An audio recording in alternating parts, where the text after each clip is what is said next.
Kita tidak mau banyak perubahan. Kita tidak mau yang sudah baik dirombak kembali dan bahkan dibawa mundur kembali.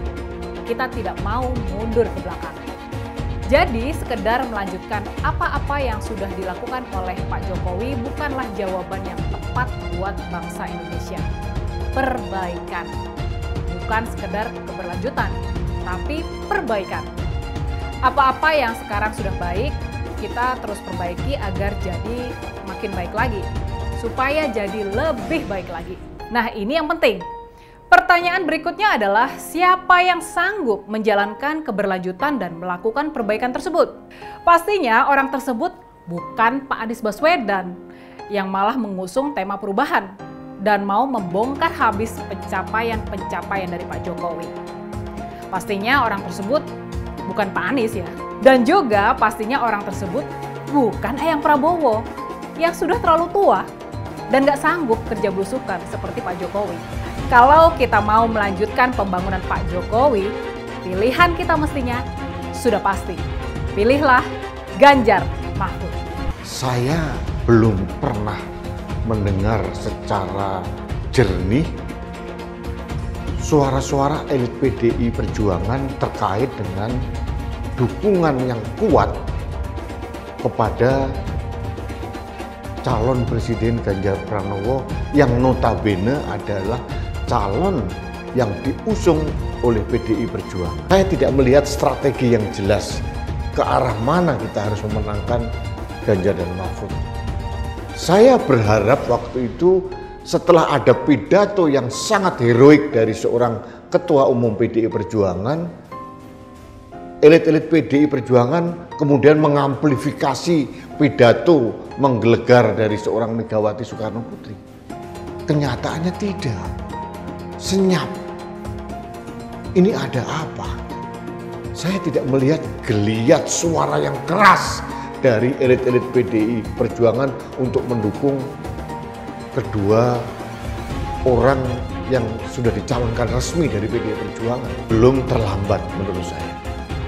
Saya hanya menghimbau sekali lagi kepada elit-elit PDI Perjuangan untuk mulai turun ke bawah, merangkul organ relawan, mendukung organ relawan yang masif di berbagai daerah untuk memenangkan Ganjar dan Mahfud. Mungkin Prof. Mahfud dan Gus Muhaimin kurang paham dengan apa yang sudah saya paparkan. Saya tadi juga bicara masalah infrastruktur sosial stunting itu loh, Pak. Ya, tapi nggak apa-apa, saya perjelas lagi. Kita punya program makan siang gratis. Banyak yang nyinyir, tapi saya lagi, Pak. Program makan siang gratis ini adalah investasi menuju Indonesia Emas. Program makan siang gratis 400 T ini adalah stimulan untuk ibu-ibu, warteg-warteg, warung-warung, catering-catering yang ada di daerah. Bayangkan 400 T mengucur ke daerah-daerah. Itu Pak yang saya maksud dengan infrastruktur sosial. Investasi ke depan untuk menuju Indonesia Emas. Ada euforia dari pendukung Gibran yang menganggap bahwa jawaban dari Gibran ini telak. Kenapa saya ngomong begini? Karena dia menganggap bahwa makan siang gratis ini untuk mengurangi yang namanya stunting. Cukup dengan 1 kali makan siang gratis setiap hari. Yang kedua, Gibran bilang ini adalah untuk stimulus ekonomi rakyat juga. Katanya untuk bekerja sama dengan warteg, catering, dan lain-lain. Yang saya mau tekankan dan pertanyakan di sini adalah, karena kita semua tahu lah ya bagaimana bentuk dari pemerintah ketika bekerja sama dengan para catering. Mereka tidak membayar secara disiplin per bulan dan mayoritasnya itu ditunggak sampai 2-4 bulan sekali baru dibayar. Nah, andai kata warteg itu bekerja sama dengan program makan siang gratis dan ditunggak per 3 bulan atau 4 bulan sekali, yakin ekonomi yang mempunyai usaha warteg itu akan naik? Yakin. Yang ketiga, kita bahas anggaran ya. Anggaran per tahun untuk makan siang gratis itu 450 triliun. Dan ini tentu Gibran dan Prabowo pasti juga kelimpungan untuk mencari dana talangan untuk menutupi harga pangan di berbagai daerah yang berbeda. Dan yang selanjutnya kita bahas dari mana anggaran dari makan siang gratis ini. Prabowo sudah menjelaskan bahwa anggaran dari makan siang gratis berasal dari refocusing anggaran pendidikan, BLT, bansos, kesehatan, dan lain-lain. Tahu nggak arti dari refocusing? Keren, bahasa kerennya itu refocusing. Tapi bahasa jeleknya itu memotong, mengurangi anggaran. Anggaran pendidikan sebelum dipotong aja, itu masih ada ketimpangan. Pendidikan Indonesia masih belum merata di seluruh Indonesia. Apa kabar kalau dana pendidikan itu dipotong ada berapa siswa lagi yang akan terenggut haknya hanya untuk makan siang gratis 1 kali per hari. Gibran bilang program makan siang gratis itu untuk investasi menuju Indonesia emas. Tapi kok indikasinya bukan malah investasi ya, tapi malah menghambat pertumbuhan negara menuju Indonesia emas. Kenapa demikian? Karena dari satu program saja efek negatifnya itu berimbas ke kesehatan, pendidikan, sosial, dan lain-lain. Dan saya yakin mayoritas orang juga nggak sedetail ini melihat efek dari program makan siang gratis. Tapi semoga setelah ada yang melihat video saya ini juga bisa jadi bahan pertimbangan kalian untuk memilih capres atau wakil di 2024. Bayangin aja dengan uang 450 triliun, mereka cuma ngejalanin satu program. Tapi dengan uang yang hampir sama, Ganjar Mahfud bisa jalanin 21 program. Jauh kan kualitasnya? Ganjar Mahfud juga akan bikin program yang nggak bakalan nyusahin rakyat. Bagi Ganjar Mahfud, uang rakyat yang 450-an triliun itu lebih baik dipakai untuk hal yang produktif. Itu artinya si Samsul bukan pinter, tapi dodol. Logikanya begitu kan? Bagi kita yang sudah biasa mengikuti Pilpres dari 2014, 2019 hingga hari ini, sebenarnya apa yang dilakukan oleh Prabowo dengan kata-kata endasmu etik itu bukan barang baru sebenarnya. Artinya ini adalah kejadian-kejadian yang selalu diulang oleh Prabowo ketika dia harus berada di titik puncak emosi yang tertinggi. Yang selama ini ditunjukkan dengan joget-joget, seolah-olah dia ini orang yang betul-betul gemoy dan sebagainya. Ternyata pada satu situasi tertentu, pada akhirnya emosinya betul-betul mencapai puncaknya. Sehingga kemudian dalam satu ruang tertutup di Rakernasnya Partai Gerindra, dia mengatakan bahwa endasmu etik. Sejak dulu Prabowo selalu melakukan blunder dengan menggetok-getok podium sampai podiumnya rusak. Ini kan kejadian yang sudah biasa, termasuk menyerang Pak Jokowi misalnya dulu dengan berbagai perkataan-perkataan yang juga endasmu, perkataan-perkataan yang tidak sepatutnya dilontarkan oleh seorang calon pemimpin ketika itu. Tapi lucunya lagi, oleh kalangan orang dekatnya dikatakan bahwa ucapan endasmu etik ini adalah bercandaan. Tapi kalau memang candaan, ternyata orang yang membocorkan video itu hari ini diburu. Itu yang dikatakan oleh media. Dan dia dianggap sebagai penyusup. Lihat rekam jejaknya. Jangan pilih orang yang pernah melakukan berbagai pelanggaran di masa lalunya. Marilah pilih mereka yang sanggup mengakselerasi bangsa ini ke depan dan sanggup mengakomodasi berbagai impian anak muda hari ini. Dari si penegakan hukumnya dulu. Maka kalau saya mulai dari sini, maka yang mesti dilakukan adalah pemiskinan. Yang kedua, perampasan aset. Maka segera kita bereskan undang-undang perampasan aset dan untuk pejabat yang korupsi bawa ke Nusa Kambangan. Agar bisa punya efek jera bahwa ini tidak main-main. Tidak ada lagi jual beli jabatan. Yang kedua, jangan biarkan mereka store pada pemimpinnya. Kalau ini terjadi, kerunyaman itu akan muncul dan pemimpin tidak boleh ragu untuk memutuskan itu. Menko Polhukam itu sudah ada lebih dari 15. Tapi saudara, di dalam sejarah kan tidak pernah ada Menko Polhukam melakukan tindakan hukum. Karena alasannya saya kan hanya koordinator. Kalau saya sikat semua. Koruptor, mafia, penjahat, saya ikut turun tangan. Dan itu kalau saya ada di posisi baru yang lebih luas kewenangannya, itu nanti akan lebih banyak yang saya lakukan. Banyak orang mengira bahwa dengan dukungan Jokowi secara terang-terangan ke Prabowo, maka otomatis Prabowo akan menang. Apalagi tim suksesnya Prabowo secara sistematis meneriakan satu putaran untuk Pilpres kali ini. Saya sih memprediksi kalau Pilpres 2024 ini tidak akan berlangsung satu putaran. Putaran kedua, Prabowo akan berhadapan dengan Ganjar. Ketika putaran kedua, Anies bisa jadi bergabung dengan Ganjar karena mereka berdua sama-sama muak dengan perilaku kekuasaan yang bermain jorok. Keterlibatan Paman Usman sebagai ketua Hakim Mahkamah Konstitusi yang berperan meloloskan Gibran dengan semua pelanggaran hukum yang membuat wajah banyak orang kaget. kok Jokowi bisa begitu ya? Gibran bukannya jadi penambah suara Prabowo, malah jadi pemberat yang menarik suara Prabowo ke bawah. Padahal salah satu keinginan Prabowo dengan memaksa dirinya untuk bersedia dipasangkan dengan Gibran adalah peluang presiden untuk ikut membantu dia memenangkan pertandingan. Prabowo panik, istana juga panik ketika suara-suara negatif malah semakin keras dan di dalam hati banyak orang mereka menyimpan ketidaksukaan yang mendalam dengan situasi ini. Dan akibat dari itu kampus-kampus mulai bergerak meneriakan politik dinasti, kecurangan, dan banyak lagi makian kepada presiden. Ya, selain melanjutkan dan bahkan mempercepat pembangunan IKN, Ganjar juga akan memberikan internet gratis dan super cepat. Nah, ini kan justru sangat luar biasa. Program internet gratis ini adalah program yang dicanangkan oleh pasangan Ganjar dan Profesor Mahfud MD. Nah, sedangkan program makan siang gratis itu adalah program dari pasangan Prabowo dan Gibran. Nah, sekarang saya ingin bertanya juga, kira-kira ya kalau disuruh untuk memilih, kalian akan lebih memilih program internet gratis atau program makan siang gratis? Ya, sekarang coba dibandingkan dengan program internet gratis yang dicanangkan oleh Ganjar Pranowo. Nah, kira-kira mana yang lebih bermanfaat untuk siswa didik? Saya yakin pasti akan lebih banyak yang memilih internet gratis daripada makan siang gratis. Saya mendapatkan berbagai laporan tentang dugaan kecurangan dalam tahapan pemilu. Laporan yang saya terima antara lain ada dugaan pemasangan baliho parpol oleh oknum tertentu.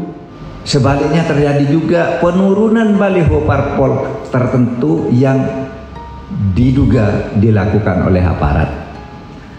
Alat peraga sosialisasi capres cawapres tertentu diturunkan oleh oknum Satpol PP kepada aparat keamanan, baik itu TNI, Polri, serta aparatur sipil negara dan birokrasi, juga KPU dan Bawaslu hendaknya bersungguh-sungguh menjaga netralitas.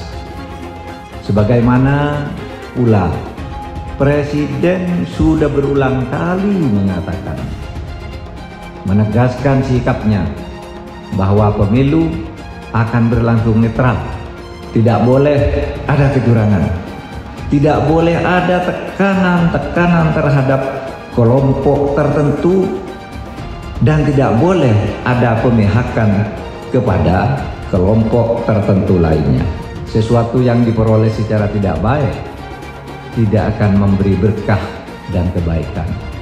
Republik ini penuh dengan pengorbanan, tahu tidak? Mengapa sekarang kalian yang baru berkuasa itu mau bertindak seperti waktu zaman Orde Baru?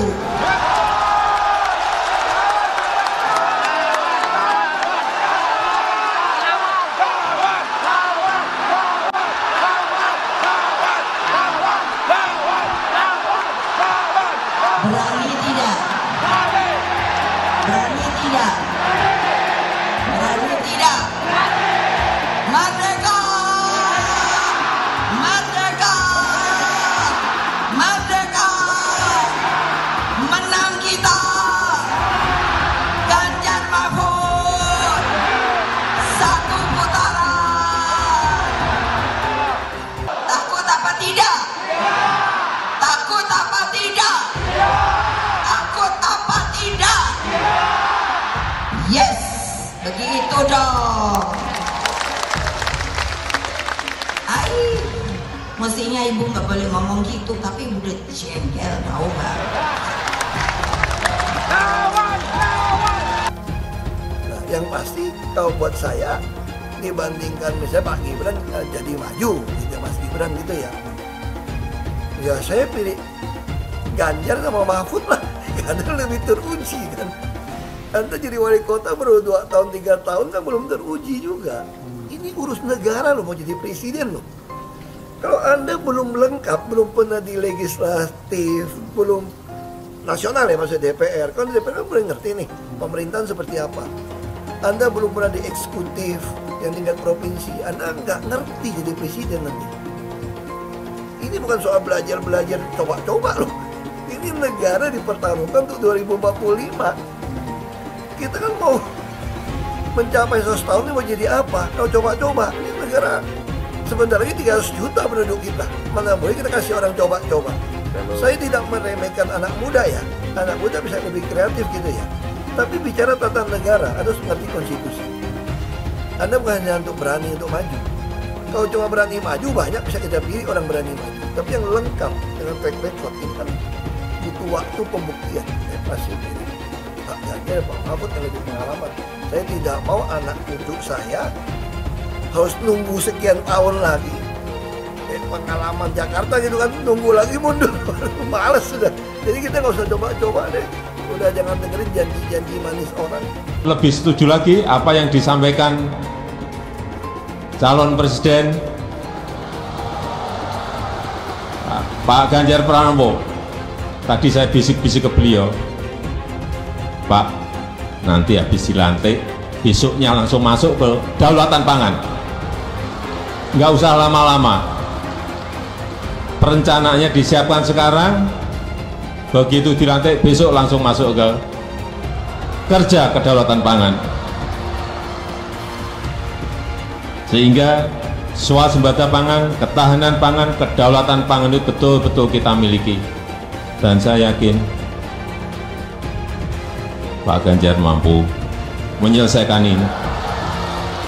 Saya mensyukuri kenapa kalah, kenapa ditahan. Saya bersyukur atas itu semua. Saya coba bayangkan ya, kalau seandainya waktu itu kita menang gitu ya, hari ini belum tentu kita bisa nikmati seperti ini. Kita bersyukur 5 tahun Tuhan izinkan kasih ke orang yang pintar ngomong untuk kerja. Coba kalau kita bayangkan gitu ya, kalau kemarin saya masih jadi gubernur, ini saya udah turun ini. Tapi yang pintar ngomong itu dikira orang hebat kan? Ini lebih berbahaya tahun 2024. Langsung ketahuan karakternya. Langsung ketahuan itu. Di saya juga ada kutipan Pak di kamar saya Pak. Tulisannya, Jakarta telah mengambil keputusan yang fatal. Jangan hanya konsentrasi pada pembangunan benda-benda mati yang indah difoto dan bisa ditunjukkan dalam 5 tahun hasilnya. Kalau kita mau menilai sebuah janji, maka lihat janjinya atau lihat kenyataannya. Dulu janjinya apa ya? Dan ini aneh, betul-betul aneh. Ini bukan kampanye, tapi saya sampaikan sini. Di satu sisi menyiapkan jalur-jalur air untuk dikirim ke laut, di sisi lain di lautnya dipasang dengan pulau reklamasi. Tinggal tunggu waktu jadi rob, air balik. Dan ini melawan sunatullah. Kenapa? Air itu turun dari langit ke bumi, bukan ke laut. Harusnya dimasukkan ke dalam bumi, masukkan tanah. Di seluruh dunia air jatuh itu dimasukkan ke tanah. Bukan dialirkan pakai gorong-gorong raksasa ke laut. Jakarta telah mengambil keputusan yang fatal. Bukan banjir, itu memang parkir air. Bukan banjir, itu memang parkir air. Masyarakat berkeliling dengan membawa toa untuk memberitahu semuanya, termasuk sirine. KAIBON 82 miliar. Apa alat transportasi yang dimiliki oleh hampir setiap orang? Alat transportasi yang dimiliki semua orang adalah kaki. Kalau seandainya orang Jakarta percaya Pak Anies jadi gubernur pun, saya berani jamin kok dia akan lakukan normalisasi yang sama seperti saya lakukan kok. Nggak usah bohong lah. Ketika air sampai di muara, maka siap untuk dipompa ke laut. Pancasila Soekarno, ketuhanan ada di pantai. Anak Tuhan dari mana? Kalau Yesus anak Tuhan, bidangnya siapa? Besok di seluruh wilayah Indonesia kami katakan dalam. Iblis hanya menggoda orang yang beriman. Makanya jarang-jarang orang kafir kerasukan setan. Yang kerasukan setan itu orang baik-baik. Jarang, saya belum pernah nengok Cina kerasukan setan. Pernah tak Ahok itu kerasukan setan? Enggak, setannya juga. Karena sesama setan dilarang saling menggoda. Karena di salib itu ada jin kafir. Karena di salib itu ada jin kafir. Karena di salib itu ada jin kafir. Haleluya. Kepalanya ke kiri apa ke kanan? Kepalanya ke kiri apa ke kanan? Tetap percaya salib itu lambang mulia, bukan jin.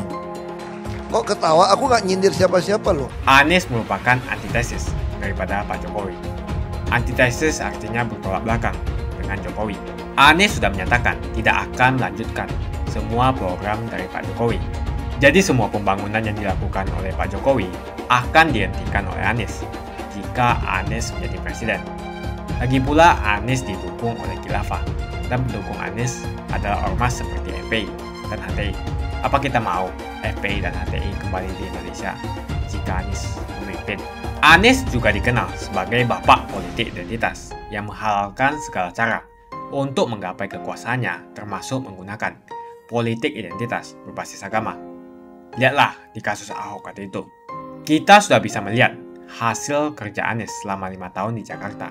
Tidak ada satupun janji yang dipenuhi dan tidak ada kinerja yang bisa dibanggakan.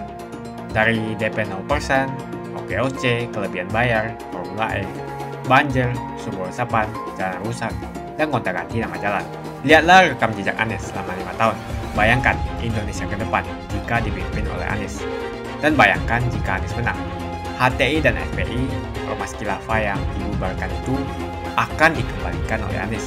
Apakah kita mau Pancasila diganti jadi khilafah?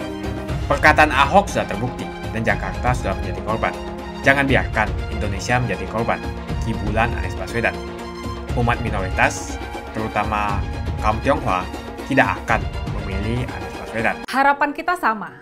Maksudnya, harapan kebanyakan dari kita sama.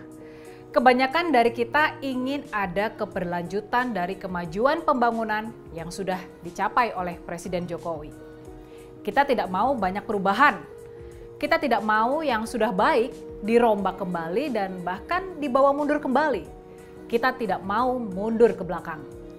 Kita belum mencapai status jadi negara maju. Makanya kita nggak boleh stagnan. Kita masih harus maju lebih jauh lagi. Kita harus lebih baik lagi. Makanya jawaban terbaik dan paling bijaksana buat bangsa kita adalah perbaikan. Bukan sekedar keberlanjutan, tapi perbaikan. Tapinya kita juga nggak mau Indonesia stagnan, jalan di tempat. Kita tahu pencapaian Pak Jokowi sudah sangat baik, tapi wajar kalau kita ingin mencapai yang lebih baik lagi. Jadi sekedar melanjutkan apa-apa yang sudah dilakukan oleh Pak Jokowi bukanlah jawaban yang tepat buat bangsa Indonesia. Apa-apa yang sekarang sudah baik, kita terus perbaiki agar jadi makin baik lagi, supaya jadi lebih baik lagi. Sementara itu hal-hal yang belum baik, yang masih jauh dari harapan, semua itu mau nggak mau memang harus kita perbaiki juga. Ini supaya yang semula nggak baik bisa berubah menjadi baik. Jadi di antara perdebatan apakah Indonesia butuh perubahan atau keberlanjutan, jawaban yang paling pas ternyata bukan kedua-duanya. Bersama Mas Ganjar dan Prof Mahfud, ayo kita terus perbaiki Indonesia. Kita jalankan program perbaikan terus-menerus agar Indonesia tercinta jadi lebih baik lagi. Gimana? Setuju? Masih banyak rakyat kita yang miskin dan penuh kecemasan. Makanya kita nggak boleh berpuas diri. Tapi kita nggak boleh terlalu pesimis juga. Kita harus realistis saja. Indonesia perlu terus memperbaiki diri. Perlu perbaikan. Kita masih jauh dari kondisi yang sempurna. Kita masih jauh dari target jadi negeri yang sejahtera. Pak Jokowi sendiri sudah berpesan, pilihlah calon presiden yang kuat turun ke lapangan. Jangan pilih yang cuma bisa bekerja di belakang meja saja. Lalu, ini pesan Pak Jokowi, pilihlah capres yang punya keberanian nyata, punya keberanian melawan asing, punya keberanian melawan oligarki yang bersekutu dengan asing. Dan yang terpenting pastinya, pilihlah capres yang merakyat, yang paham keresahan rakyat, yang berasal dari rakyat sebagaimana dirinya. Melanjutkan pencapaian Presiden Jokowi pastinya bukan tugas yang ringan. Ini tugas yang maha berat. Apalagi sekarang rakyat Indonesia punya standar yang tinggi atas kinerja seorang presiden. Pak Jokowi sudah menunjukkan kalau Presiden Indonesia harus punya stamina yang prima. Pak Jokowi kuat belusukan dan berkeliling Nusantara untuk menyapa rakyat seraya mengecek hasil-hasil pembangunan di lapangan. Eyang Prabowo adalah cerminan pemimpin di belakang meja yang tadi dikritik oleh Pak Jokowi. Eyang Prabowo nggak kuat belusukan. Eyang Prabowo nggak kuat turun ke lapangan. Eyang Prabowo nggak sanggup mengecek langsung hasil pembangunan di lapangan. Sudah pastilah Eyang Prabowo sama sekali nggak sanggup bekerja sekeras Pak Jokowi. Dia nggak punya tubuh yang fit seperti Pak Jokowi. Eyang Prabowo bisa pidato berapi-api kalau dia bakal melanjutkan pembangunan Pak Jokowi. Tapi kita semua tahu kalau dia sesungguhnya nggak sanggup melakukannya. Dia nggak sanggup menunaikan janjinya tersebut. Pak Jokowi sudah menjalankan tugasnya dengan sangat baik. Walaupun ada kekurangan di sana-sini, semuanya belum sempurna, tapi harus kita akui bersama kalau Pak Jokowi sudah menjalankan tugasnya sebagai presiden dengan sangat teramat baik. Banyak kemajuan penting yang dialami Indonesia, yang dirasakan oleh rakyat Indonesia, berkat kepemimpinan Presiden Jokowi. Kalau kita sudah sepakat tentang pentingnya keberlanjutan dan perbaikan, kita harus terus maju ke depan. Indonesia harus jadi lebih baik lagi. Kalau kita semua, atau kalau mayoritas dari kita sudah setuju dengan arah keberlanjutan dan perbaikan ini, pertanyaan berikutnya, nah ini yang penting. Pertanyaan berikutnya adalah siapa yang sanggup menjalankan keberlanjutan dan melakukan perbaikan tersebut. Jadi sebetulnya sudah jelas sekali ya siapa yang layak menjadi penerus dari Pak Jokowi. Sudah jelas sekali. Pastinya orang tersebut bukan Pak Anies Baswedan yang malah mengusung tema perubahan dan mau membongkar habis pencapaian-pencapaian dari Pak Jokowi. Pastinya orang tersebut bukan Pak Anies ya. Dan juga pastinya orang tersebut bukan Eyang Prabowo yang sudah terlalu tua dan nggak sanggup kerja belusukan seperti Pak Jokowi. Jadi gimana? Kalau kita mau melanjutkan pembangunan Pak Jokowi, pilihan kita mestinya sudah pasti. Pilihlah Ganjar Mahfud. Jadi, sekarang sudah jelas kan? Sudah jelas siapa penerus Pak Jokowi yang sejati. Dan hebatnya, dan ini hebatnya nih, kalau kita memilih Mas Ganjar, kita bakal mendapat keuntungan ganda. Kalau kita memilih Mas Ganjar, kita bakal mendapatkan bonus Prof. Mahfud sebagai cawapres. Inilah duet sat-set dan tas-tas. Jadi sekarang kita bisa mendapatkan dua sosok Jokowi sekaligus. Satu orang Jokowi digantikan oleh Mas Ganjar dan Prof. Mahfud. Mereka sama-sama sanggup kerja super keras dan serba cepat. Mereka berdua sama-sama pemberani. Mereka sama-sama asli, berasal dari rakyat dan juga sama-sama merakyat.